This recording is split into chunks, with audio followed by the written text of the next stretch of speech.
আমরা যে বাসাবাড়িতে হচ্ছে মানে বিদ্যুৎ ইউজ করি সেখানে কত ভোল্টের বিদ্যুৎ ইউজ হয় 220 ভোল্টের। আচ্ছা, এলাকায় কিন্তু হচ্ছে যে মানে ওই যে বিদ্যুৎ কেন্দ্র থাকে ওইখানে কিন্তু 11,000 ভোল্ট থাকে, ওটাকে ট্রান্সফর্মারের মাধ্যমে আমাদের বাসাবাড়িতে 220 ভোল্ট সাপ্লাই করা হয়। বাট তোমার ফোনে যদি সিটিংয়ে যাও তুমি দেখতে পারবা যে মানে তোমার ফোন চার্জ হওয়ার জন্য কত ভোল্ট দরকার হয়। সিটিংয়ে যা মানে তুমি যখন ফোন কিনো তখন ওই ফোনের কার্ডে দেওয়া থাকবে যে তোমার ফোন চার্জ হওয়ার জন্য 5 থেকে 9 ভোল্ট, মানে হাইস্ট 9 ভোল্ট বা 11 ভোল্ট এরকম সামথিং লাগে। হ্যাঁ, আমারটা মেবি 7 ভোল্টের মতো লাগে। হ্যাঁ, 7 ভোল্টের মতো। আচ্ছা, এই 220 ভোল্ট কেমন 7 ভোল্টে করে? হাও, আসলে এটা তোমার চার্জার করে, এটা তোমার চার্জার করে। তোমার চার্জার যেটাই হোক, তোমার চার্জারের পিছনে দেখবা যে এত অ্যাম্পিয়ার কারেন্ট প্রবাহিত হচ্ছে, বা এটা হচ্ছে 240 ভোল্টকে এত ভোল্টে পরিণত করে 7-8 ভোল্টে। কীভাবে করে? এখানে হচ্ছে রেক্টিফায়ার হচ্ছে মানে রেক্টিফায়ার করে এসি থেকে ডিসিতে।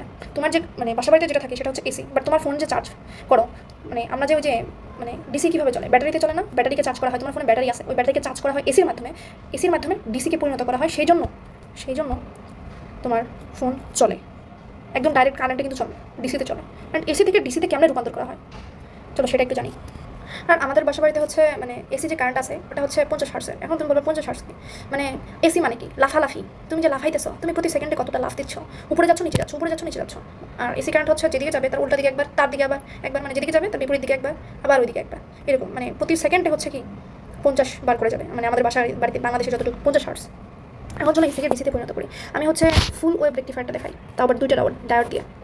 তো প্রথমে ইনপুট হিসেবে একটা আমরা যে চার্জারটা ইউজ করলাম সেই চার্জার চিত্র তো আঁকাইতে পারবো না, বাট চার্জারে যেভাবে ট্রান্সফর্মার আঁকায় সেটা আঁকাই। চলো এরকম এরকম, এটা হচ্ছে এসিডি। হ্যাঁ হ্যাঁ, এত ছোটোই গেছে কে, দাঁড়াও একটু নিজে আঁকাই নি। নাও সি দ্যাট। হ্যাঁ দেখো, এটা হচ্ছে একটা স্টেপ ডাউন ট্রান্সফর্মার। মনে করো এখানে ভি ইন দিলা, মানে ইনপুট দিলা, এখানে এখানে ভি এম হবে, মানে তুমি 220 দিছো, সেটার এটা হচ্ছে 5 ভোল্ট, এটা দেখা যাচ্ছে না, 5 ভোল্টে মনে করো করলো, বা 7 ভোল্টে করলো, বুঝছো? এখন এটা নিয়ে হচ্ছে আমাদের সব কাজ। চলো করি। তো এটা বোঝার জন্য তোমাদেরকে হচ্ছে আমাদের সাইন ওয়েভের গ্রাফ জানতে হবে। এটা হচ্ছে এখানে যে ভোল্ট আসলো সেটা হচ্ছে ভিএম। এখন ছোট্টকালে না, 5th চ্যাপ্টারে, তোমরা যদি 5th চ্যাপ্টার পড়ে থাকো, 5th চ্যাপ্টারে হয়তো বা মানে পড়ছো যে VM is equal to V sine omega T. তো এই সাইনের গ্রাফটা কি? সাইনের গ্রাফটা হচ্ছে এরকম, যেটাই হোক এরকম। তো এই যে এখানে আসো, এই যে এটা যে আছে না, এই যে এই ট্রান্সফরমারটা কি, এই ট্রান্সফরমারের এই সাইনের গ্রাফটা হয় এরকম অনেক বড় হয়। বাট এটাকে এই যে এটাতে পরিণত করার জন্য করে হচ্ছে এইভাবে, একটু ছোটো করে দেয়, ভোল্ট কমিয়ে ফেলে, বুঝছো? ভোল্ট কমিয়ে ফেলার পর এটাকে আবার ডিসিতে রূপান্তর করে এইভাবে, বুঝছো? এটা হচ্ছে ডিসি। তো এটা আমরা করি এখন, চলো এটাকে একটু সুন্দরভাবে আঁকাই। তো আঁকাইলাম, এটা এত বেশি বোঝার দরকার নাই। প্রথমে এটা এই সূত্র মনে আছে যে E1/E2 = N1/N2। এখানে ভোল্টেজ কত ছিল? এখানে ভোল্টেজ ছিল Vm, ঠিক আছে? আমরা ছোটবেলায় সূত্র বলছি E1/E2 = N1/N2। কোনো মানে কুণ্ডলীর সংখ্যা কমাই দিলে ভোল্টেজ কমে যাবে। আচ্ছা দেখো তো, এই যে এখানে যে আসলো না, এখানে যে ছিল না, যতটুকু মানে ভোল্টেজ ছিল ওটাকে আমরা অর্ধেক করে ফেললাম, অর্ধেক না, মানে কুণ্ডলীর সংখ্যাকে আমরা অর্ধেক করলাম। কীভাবে অর্ধেক করলাম? দেখো, আমরা এই যে এটাকে আমরা এই যে এতটুকু এই যে ভাগ করে ফেলছি, তার মানে কি আমরা কুণ্ডলীর সংখ্যা কমাই দিচ্ছি। কুণ্ডলীর সংখ্যা কমাই দিলে এখানে ভোল্টেজ অর্ধেক হয়ে যাবে, কারণ আমরা জানি যে E1/E2 = N1/N2, ঠিক আছে? সেই জন্য Vm/V2 এবং Vm/V2 দুটো আলাদা বিভক্ত হয়ে গেছে।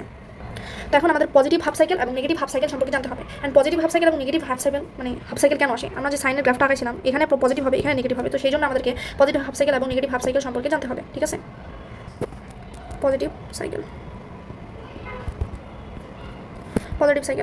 মাথায় রাখবা, আমরা কী করতেছি? পজিটিভ হাফ সাইকেল শুরু করি। পজিটিভ হাফ সাইকেল যখন বলবে তখন শুরু করবা প্লাস মাইনাস, বুঝতে পারছো? Plus minus. চলো এখানে গিয়ে দিই, এটা কি প্লাস না, তার মানে এখানে প্লাস হবে। এটা কি মাইনাস না, এখানে মাইনাস হবে। এটা কি মাইনাস না, তার মানে এখানে মাইনাস হবে। এটা কি প্লাস না, এই যে এই দিকে ঘুরে এই যে এখানে মাইনাস, ঠিক আছে? আচ্ছা, এটা কি জাংশন? এটা পিএন জাংশন, তার মানে এই পাশে পি, এই পাশে এন, এই পাশে পি, এই পাশে এন। পিতে পজিটিভ, এনতে নেগেটিভ। পিতে এই পাশে কি পজিটিভ আছে? হ্যাঁ পজিটিভ। এন থেকে এই পাশে নেগেটিভ আছে? হ্যাঁ নেগেটিভ। তার মানে কি এটা ফরওয়ার্ড বায়াস। এটা কি ফরওয়ার্ড বায়াস, বুঝছি আমরা? এখানে আসি, পিতে পজিটিভ, এখানে কি পজিটিভ আছে? নো। এনতে নেগেটিভ, এখানে পজিটিভ হবে কারণ এই যে এটা পজিটিভ ছিল। এনতে নেগেটিভ, এখানে কি নেগেটিভ আছে? নো। এটা কি তাহলে হবে পজিটিভ, মানে রিভার্স বায়াস হচ্ছে না। এটা কি ফরওয়ার্ড বায়াস হচ্ছে না? তার মানে এই দিক দিয়ে কোনো কারেন্টই ফ্লো হবে না। রিভার্স বায়াসের ক্ষেত্রে কোনো কারেন্ট ফ্লো হয় না। কারেন্টে আমরা তাহলে গুনবো কোনটু? এই যে এতটুকু গুনবো আমরা, হচ্ছে এতটুকু গণ্য করবো। তাহলে কি হবে? প্লাস থেকে মাইনাসের দিকে কারেন্ট হয় না, প্লাস থেকে আমরা মাইনাসের দিকে কারেন্ট যাবে। এই যে প্লাস থেকে মাইনাসের দিকে কারেন্ট, তার মানে কি কারেন্টটা হচ্ছে এ থেকে বির দিকে যাচ্ছে। আমাদের একটা সাইকেল ডান। চলো এখন আমরা নেগেটিভে যাই। চলো আঁকাইলাম। তো এখানে দেখো, এখন আমরা কি আঁকাচ্ছি? এখন নেগেটিভ হাফ সাইকেল। নেগেটিভ দিয়ে শুরু হবে পজিটিভ, নেগেটিভ। পজিটিভ হাফ সাইকেলের ক্ষেত্রে পজিটিভ দিয়ে শুরু হবে পজিটিভ নেগেটিভ, বুঝছো? আর নেগেটিভের ক্ষেত্রে নেগেটিভ পজিটিভ এখন বুঝতে পারছো, তো আমরা ওটাই করলাম। এখন দেখো নেগেটিভ না, তার মানে এই পাশে নেগেটিভ হবে পজিটিভ না, এই পাশে পজিটিভ হবে নেগেটিভ না, এই পাশে নেগেটিভ হবে পজিটিভ, এই পাশে পজিটিভ হবে, ঠিক আছে? মানে এই যে পজিটিভটা এটাও তো তাহলে পজিটিভই হবে, তাই না? এটা পি, এটা এন, এটা পি, এটা এন। আচ্ছা দেখো তো পিতে পজিটিভ এটা কি হলো, এনতে নেগেটিভ এটা কি হলো? তার মানে এটা রিভার্স বায়াসে আছে। এটা রিভার্স বায়াসে যদি হয় এদিকে কোনো কারেন্টই প্রবাহিত হবে না, এদিকে কোনো কারেন্টই প্রবাহিত হবে না। আবার আসো পিতে পজিটিভ এনতে নেগেটিভ হইলো, ইয়েস, এদিক দিয়ে কারেন্ট প্রবাহিত হবে পজিটিভ থেকে নেগেটিভের দিকে। তার মানে এবারও এক্ষেত্রে এ থেকে বি এর দিকে কারেন্ট প্রবাহিত হলো। অ্যান্ড এভাবেই কারেন্ট প্রবাহিত হয় অলওয়েজ পজিটিভ, মানে এ থেকে এটা এই জিনিসটা হচ্ছে অলওয়েজ এ থেকে বি এর দিকে। এভাবেই 220 ভোল্টকে 5 ভোল্ট করা হয় অ্যান্ড তোমার ফোন চার্জ হয়, ডিসি করা হয়, বুঝছো?